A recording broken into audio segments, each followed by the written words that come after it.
Have you ever been making a rap song?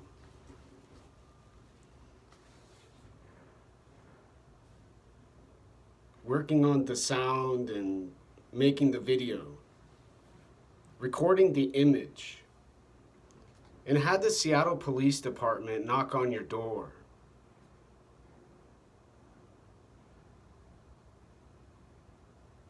And say they got a call from a scared woman down the hall. And she was so worried and fraught with distress that I, the person they were talking to now, was a cause of concern and could harm her, she said to them on 911.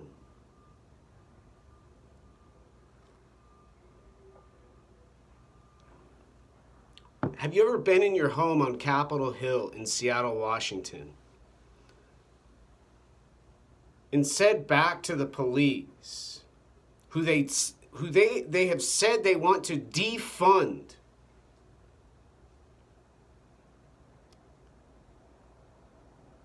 and not been able to describe the African American black woman aside the thickened, intelligent, staring,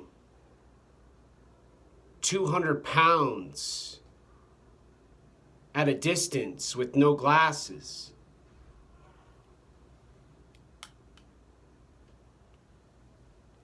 And the police waved their hands. They stopped the confusion with exceeding the limits of consciousness.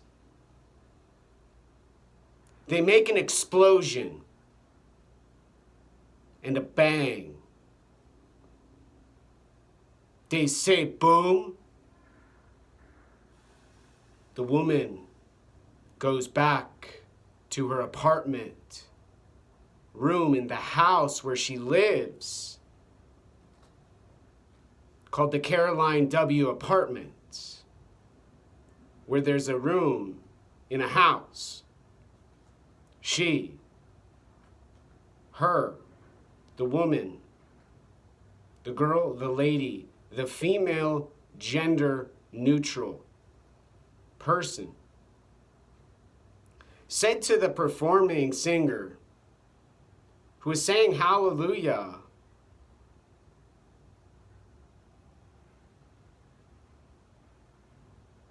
there's a noise, not from fireworks and explosions, similar to the police and their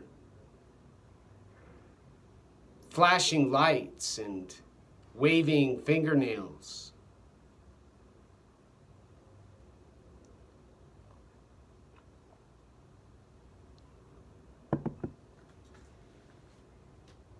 The hardest part of nannying, the most difficult, treacherous, and risky part of taking care of kids had to do with music. Make and shake and dance and rock and roll in Magnolia. A place where they want more police, the mom said, who said they don't have enough. They're trying to get their own department, who was a psychologist who practiced psychotherapy.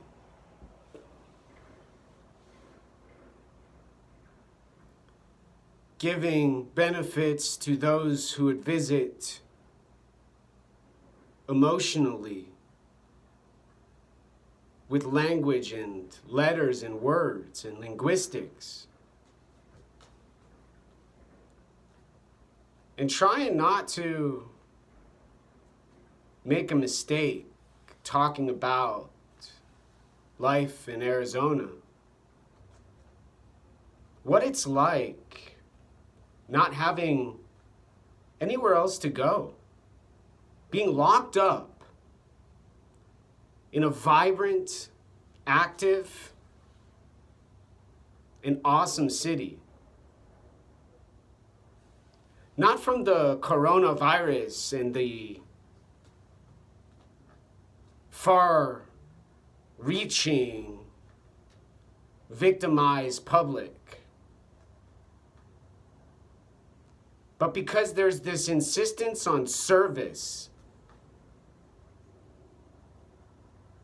and saluting the dictator, saying to the Marxist landlord, manager, counselor's apprentice, who votes for the city council in the city where they are the chosen few and the proud, the victorious, the Huskies, the Minnesotans. A woman from Minnesota wears a hijab. A woman from Minnesota who says to the landlord manager who has a hijab, I'm scared. I am fearful and nervous and panicked. The obnoxious, belligerent, insane, and stupid voice I hear in 508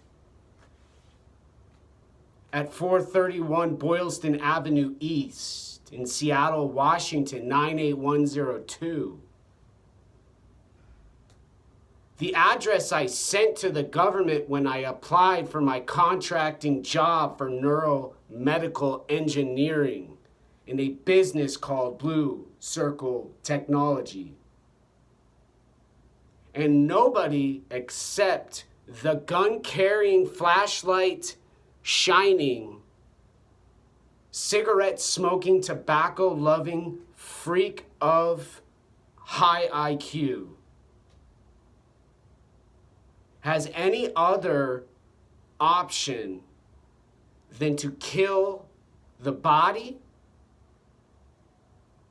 remove the identity, and wait to get thrown in the trash for a lack of money to get buried in the ground, and to hope a mom in Little Rock, Arkansas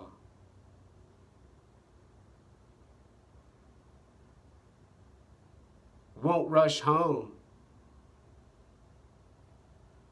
won't drive too fast when she finds out next. Now.